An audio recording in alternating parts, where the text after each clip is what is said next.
हर चीज़ Chinese में लिखा हुआ है और मुझे चाइनीज़ तो आता है नहीं, मैंने कभी चाइनीज़ सीखा ही नहीं स्कूल में। ये लोग ने इससे डिलेक्ट लिखा हुआ है, यहाँ में कुछ स्पेलिंग मिस्टेक है तो इंग्लिश मिस्टेक है। अगर आप यूज़ करते हैं तो ये बहुत ही अच्छा लगेगा आपको यूज़ करने में। ये काफ़ी विंडोइस है और काफ़ी ग्लासी है। So well we are back with another video और आज के इस वीडियो में हम लोग इंस्टॉल करने वाले हैं उबुंटू काइलिन। उबुंटू काइलिन एक चाइनीज डिस्ट्रीब्यूशन है जो कि इसे उबुंटू के जो पेरेंट कंपनी है कैनोनिकल और चाइनीज गवर्नमेंट इसको फंड करके बनाते हैं। तो ये दोनों एजेंसी मिलकर इस डिस्ट्रीब्यूशन को बनाते हैं। और मैं उबुंटू काइलिन 22.04 को इंस्टॉल करने वाला हूँ। मैं अपने 10 साल पुराने वाला जो थिंक पैड है तो उसमें मैं इसे इंस्टॉल करूंगा और फिर देखेंगे कि इसमें चाइनीज गवर्नमेंट ने कितना अच्छा से काम किया है और फिर कितना वेल फंडेड है। ये वर्चुअल मशीन में यूज नहीं करूंगा मैं इसको, एक रियल हार्डवेयर में यूज करेंगे जो कि मेड इन चाइना है, मेड इन चाइना सैमसंग, तो इसी में हम लोग करेंगे। सो वेल ये है मेरा लैपटॉप।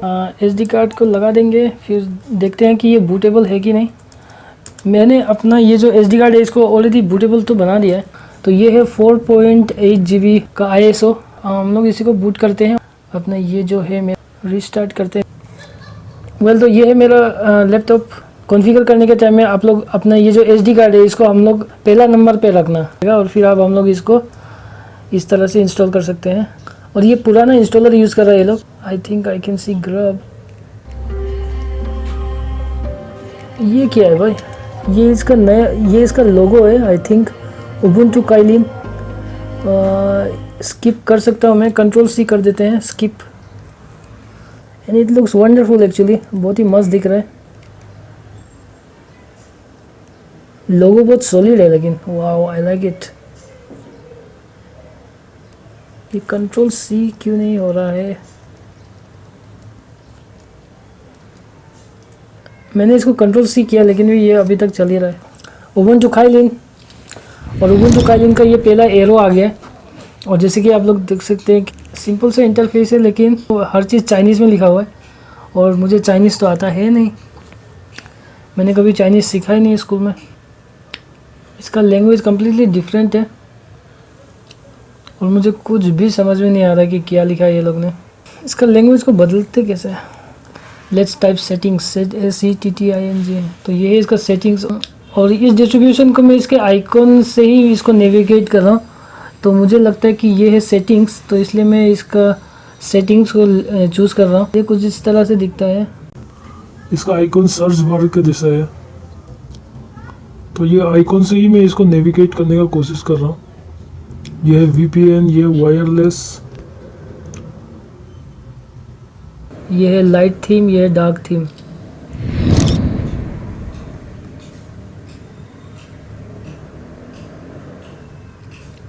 ब्यूटीफुल।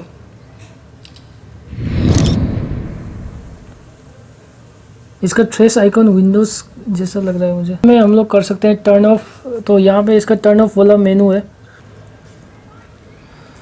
मेरा लैपटॉप थोड़ा सा गर्म हो गया इधर। बोल तो इसने मेरा पूरा लैपटॉप को थोड़ा सा गर्म कर दिया है, तो इसलिए मैं थोड़ा सा ब्रेक ले रहा हूँ और मैंने अपना जो लैपटॉप है उसको सस्पेंड कर दिया क्योंकि ये थोड़ा गर्म हो गया है और फिर इंस्टॉलेशन के टाइम में कहीं लैपटॉप बंद ना हो जाए, इसलिए मैं इसको थोड़ा सा आराम दे रहा हूँ।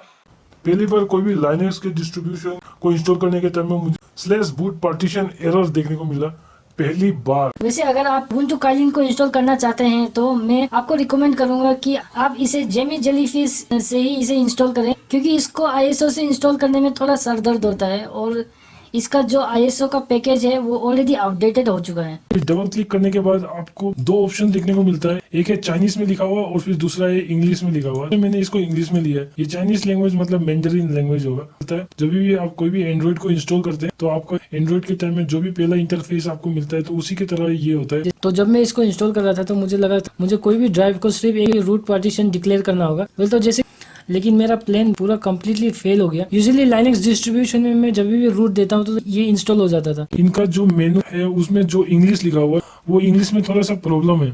एक्चुअली यहाँ डिलीट होना चाहिए, लेकिन यहाँ पर ये लोग ने इससे डिलेक्ट लिखा हुआ है। यहाँ में कुछ स्पेलिंग मिस्टेक है, तो इंग्लिश मिस्टेक है, आपको थोड़ा सा ध्यान देना है, क्योंकि अगर आप इसको अच्छे से नहीं पढ़ेंगे और आपको लगेगा कि आप कुछ और चीज पढ़ रहे हैं और आप इसमें अगर गलती से ओके दबा देते हैं तो आपका पूरा पार्टीशन भी इरेज हो सकता है। जब मैं इसमें नेक्स्ट बटन दबाता हूँ तो इसमें नो बूट पार्टीशन का एरर मुझे देखने को मिलता है, और ये पहली बार मैंने कोई भी GNU और लाइनक्स डिस्ट्रीब्यूशन के इंस्टॉलेशन के टाइम में इस तरह का एरर देखा है। और फिर इंटरनेट में सर्च करने के बाद भी मुझे कुछ भी सोल्यूशन नहीं मिला, उसके लिए मैंने 100 MB दे दिया था। अगर आप इस तरह से यूज करते हैं तो आपको ये एरर मिलेगा देखने को, root partition is greater than 15 GB।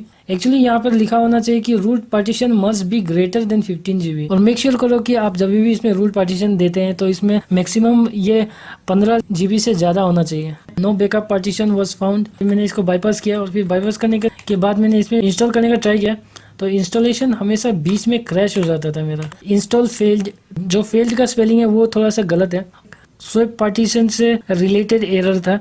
और फिर इसके बाद मुझे ये एरर देखने को मिल रहा है। ये एरर मुझे एक बूट लूप में मुझे फंसा दिया था। मैंने फोर्स रिस्टार्ट किया, फोर्स रिस्टार्ट करने के बाद मैंने फिर से अपने उबुंटू काइलिन को बूट किया, और जैसे कि आप लोग देख सकते हैं कि मैं इसमें थोड़ा सा चिकन भी खा रहा हूँ। और फिर मुझे काफ़ी भूख लग गया था, रात के 10 बज चुके थे ऑलरेडी, और उसके बाद भी मेरा ये इंस्टॉलेशन कंप्लीट नहीं हो रहा था। फिर आपको ये ध्यान रखना है कि जब भी आप /boot को स्पेस देते हैं तो उसमें मिनिमम 500 MB होना चाहिए। वापस इंस्टॉलेशन में जाता हूँ और फिर मेरा इंस्टॉलेशन प्रोसेस स्टार्ट भी हो जाता है। स्टार्ट होने के बाद मुझे फिर से एरर देखने को मिलता है, और फिर मैंने इसका स्क्रिप्ट को ध्यान से देखा।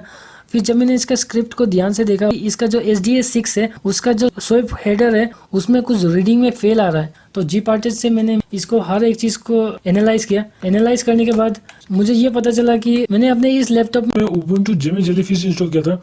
तो उबुंटू जेमी जेलीफिश इंस्टॉल करने के टाइम में जो स्वैप पार्टीशन है वो सिग्नेचर से लॉक था, तो उस सिग्नेचर को मुझे इरेज करना पड़ा। उसको इरेज करने के लिए मैंने एक आर्टिकल देखा उबुंटू फोरम में, और फिर उबुंटू फोरम से मुझे एक आर्टिकल, बहुत ही अच्छा सिंपल सा आर्टिकल मिला, जहाँ कि मैं अपना जो स्वैप पार्टीशन है उसका जो सिग्नेचर है उसको आराम से इरेज कर सकता हूँ। तो FDix से मैंने अपना जो स्वैप पार्टीशन है उसको मैंने नेविगेट किया, और फिर मैंने अपना लैंग्वेज को चेंज किया, और लैंग्वेज को चेंज करने के लिए मैंने export LC_L equal to English_US .UTF-8। अगर आप ये कमांड यूज करेंगे तो आपका टर्मिनल का जो लैंग्वेज है वो इंग्लिश में बदल जाता है। फिर जब इंग्लिश में बदल गया तो मुझे बहुत खुशी हुई, और फाइनली मैं हर एरर को देख पाता था। और इसके बाद मुझे पता चला कि इसका जो मेन प्रॉब्लम था वो था परमिशन डिनाइड, और फिर मुझे इसे sudo के साथ यूज करना होता था। और फिर sudo fdix-l से जब मैं इसे यूज कर रहा था तब मुझे पता चला मेरा स्वैप पार्टीशन है उसका डिवाइस का नेम क्या है। फिर डिवाइस का नाम मुझे जब पता चल गया तो उसका जो स्वैप को मैंने ऑफ किया। स्वैप को ऑफ करने के लिए आपको sudo swap off _a लिखना होता है। स्वैप ऑफ से हम लोग डिसेबल कर रहे हैं अपने स्वैप पार्टीशन को। स्वैप पार्टीशन को हम लोग को माउंट करना पड़ता है। फिर माउंट करने के लिए मैं सिंपली एक लोकेशन ले लेता हूँ, मेक स्वैप, और जैसे कि आप लोग देख सकते हैं कि मेरा SDA5 मेरा स्वैप पार्टीशन है। फिर जैसे कि आप लोग देख सकते हैं कि जब भी आप इसमें मेक स्वैप को रन करेंगे तो आपका जो भी सिग्नेचर होता है तो इरेज हो जाएगा। और फिर जब आप इसमें मेक स्वैप को रन करते हैं उसके बाद आपको इसको वापस एक्टिवेट करना होता है, और फिर वापस एक्टिवेट करने के लिए आपको स्वैप ऑन -a लिखना है, और फिर आपका स्वैप पार्टीशन ऑन हो जाएगा। अब इसको वापस एक्टिवेट करने के बाद बेसिकली आप लोग को वापस जाना है, और फिर वापस जाने के बाद आप लोग को फिर से ये 4 लॉजिकल पार्टीशन को बनाना होता है। एक है स्लैश, और दूसरा है /boot जो कि है 600 MB, फिर तीसरा है /backup जो कि है 262 MB, फिर चौथा है /data जो कि है 997 MB। तो ये फिलहाल सिर्फ एक्सपेरिमेंट के लिए था, लेकिन इसका इंस्टॉलेशन के बाद मुझे पता चला कि अगर आप /data में अगर आप ज्यादा यूज करेंगे तो /data का जो स्पेस है उसको आप ज्यादा बढ़ा देना। लेकिन मेरे केस में मैंने इसमें सिर्फ एक्सपेरिमेंट के तौर में इसमें 1 GB दिया था। और फिर इसके बाद मैंने इसका इंस्टॉलेशन प्रोसेस को रन किया, और फिर इसके बाद मुझे कोई भी एरर देखने को नहीं मिला। 96% में ये लगभग 5-10 मिनट तक ये इंस्टॉल होते रहा, और फिर यहाँ पर लिखा था इंस्टॉलेशन कंप्लीटेड। तब मैं काफ़ी ज़्यादा खुश हो गया, मेरा मिशन अब एकम्प्लिश्ड हो चुका है। और फिर इसको बंद करने के टाइम में मुझे कर्नल पैनिक का एरर मिला, लेकिन उसके पहले मेरा इंस्टॉलेशन ऑलरेडी कंप्लीट हो चुका है, तो मुझे नहीं लगता कि वो ज़्यादा कोई भी बड़ा प्रॉब्लम है। और फिर रीस्टार्ट करने के बाद ये काफ़ी अच्छा से रीस्टार्ट भी हो गया। और फिर जैसे आप लोग देख सकते हैं कि ये काफ़ी अच्छा था इसका स्टार्टिंग लोगो। इसका स्टार्टिंग लोगो को देखकर मुझे बहुत ही खुशी हुई। मैंने इसे फाइनली अपने जो हार्डवेयर है उसमें कम्प्लीटली अच्छा से इंस्टॉल कर दिया, और फिर अब हम लोग इसको रिव्यू करने के लिए रेडी है। वेल तो ये मेरा उबुंटू काइलिन और ये मैंने Ubuntu Kaelin already install. Ubuntu Jamie jellyfish से ये काफ़ी अलग दिखता है। तो ये मेरा नियोफेच और यहाँ आप लोग देख सकते हैं कि ये उबुंटू 22.04 के ऊपर बेस्ड है और इसका जो डेस्कटॉप एनवायरनमेंट है वो है खुई इंटरफेस और फिर इसका जो विंडोज़ मैनेजर है वो है केविन और हम लोग इसमें एडवर्टर थीम यूज़ कर रहे हैं। एक सेकेंड पर तो इसका वॉलपेपर को हम लोग आराम से इस तरह से बदल सकते, वॉलपेपर को आराम से अप्लाई कर सकते हैं। बस हम लोग को इसको सिर्फ टच करना है, टच करने के बाद ये अप्लाई हो जाता है। बहुत ही अच्छा एनवायरनमेंट है। ये मुझे विंडोज़ का याद दिलाता है हमेशा, लाइक बहुत ही एंड्रॉयड या फिर iOS के साथ काफ़ी ज़्यादा मिलता जुलता है। So it's beautiful actually.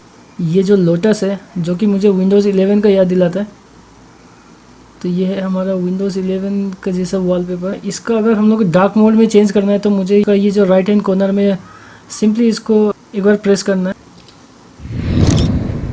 तो ये आ गया हम लोग का डार्क थीम। और ये फिर से ओके, इसका जो डार्क थीम है वो अप्लाई होने में थोड़ा सा टाइम लगता है और फिर डार्क थीम में ना इसका जो परफॉर्मेंस है वो थोड़ा सा कम हो जाता है। I feel like that.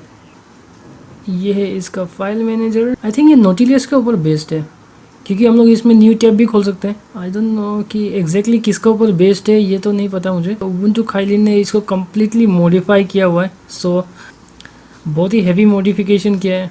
ढूंढने के बाद अगर मैं इसको वापस खोलता हूँ तो ये वहीं से स्टार्ट हो जाता है और ये हमेशा याद रखता है कि हम लोग ने इसके ऊपर प्रीवियसली क्या सर्च किया था। सो दैट्स बहुत ही अच्छा फीचर है। इसको हम लोग फुल स्क्रीन भी कर सकते हैं। इसका ये जो मेनू है, लेट्स मेक इट वाइट। इसको लाइट में ही हम लोग यूज़ करते हैं। तो ये है इसका लाइट थीम। और you can see it takes little bit, एक सर्च बार है। सर्च बार में आप इसका ऐप्स को सर्च कर सकते हैं, लेकिन इसका परफॉर्मेंस काफ़ी स्लो है मेरे इस कंप्यूटर में। Let's see drag and drop चलता है कि नहीं इसमें।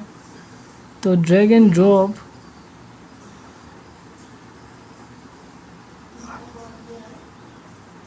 तो इसका जो ड्रैग एंड ड्रॉप भी है बहुत ही अच्छा से काम कर रहा है।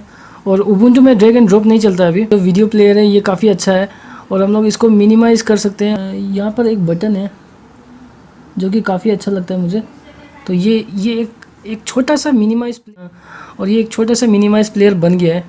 जैसे कि आप लोग देख सकते हैं यहाँ पर कि ये एकदम छोटा है। हम लोग इसको रिसाइज भी कर सकते हैं।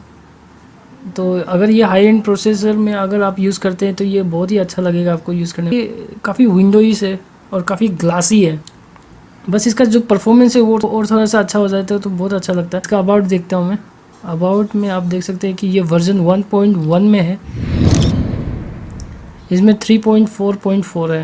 ये विंडोज़ का याद दिलाता है मुझे। यहाँ से हम लोग जूम इन जूम आउट कर सकते हैं इसको। WPS स्प्रेडशीट, WPS PDF, ये बहुत ही अच्छा इंटरफेस लगा मुझे। उबुंटू काइलिन हल्का सा शाइनी है and is very nice to use actually. बहुत ज़्यादा ऐप्स इसमें ऑलरेडी इंस्टॉल होता है और मेरा लैपटॉप 2 बार गर्म होके ऑफ हो गया। इसका कोई भी ऐप का मेमोरी कंजम्पशन लो है लेकिन CPU यूटिलाइजेशन काफ़ी हाई है। CPU यूटिलाइजेशन बहुत ही हाई हो जाता है इसका। ये लोग भी काफ़ी ज़्यादा CPU यूज़ करने लग जाता है और सिस्टम मेमोरी भी बहुत ही हैवी हो जाता है। CPU हमेशा 70 और 80 का बीच में रहता है, लाइक 70 का बीच में चला जाता है, 80 का बीच में चला जाता है। उसी का वजह से लैपटॉप का जो टेम्परेचर है वो हमेशा गर्म हो जाता है। अगर इसमें और थोड़ा सा इम्प्रूवमेंट आ जाता है तो ये बहुत ही लाइट वेट बन जाएगा क्योंकि इसका जो मेमोरी कंजम्पशन है वो बहुत ही कम है। फिर प्रेस द पावर बटन और हाइबरनेट ऑप्शन भी है ऑलरेडी इसमें। So I think we can hibernate also directly इसमें, क्योंकि मैंने इसमें लगभग 4 GB स्वैप पार्टीशन दिया हुआ है, जो कि मेरा जो रैम है 2 GB उससे डबल है। और अभी मेरे पास सिर्फ 18 GB फ्री स्पेस है अपना जो रूट पार्टीशन है उसमें। और इसमें बायोमेट्रिक सेंसर भी है। अगर आपका हार्डवेयर सपोर्ट करता है तो उसको आप इसमें ऐड कर सकते हैं और इसमें फिंगरप्रिंट को ऐड कर सकते हैं अपने लैपटॉप में। खुई इंटरफेस ये जो है मुझे लगता है कि ये एक मोबाइल के लिए बनेगा। आई थिंक ये एक मोबाइल इंटरफेस के लिए ये लोग बना रहे हैं फ़िलहाल। और फिलहाल ये डेस्कटॉप से ग्रेजुएट होके मोबाइल में बन जाएगा।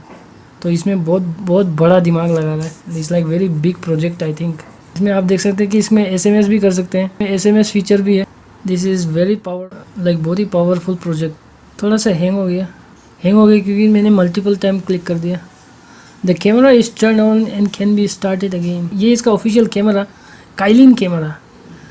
सो हम लोग इसमें एक फ़ोटो ले सकते हैं। ओके मैं वीडियो ले रहा हूँ. No I want to stop this.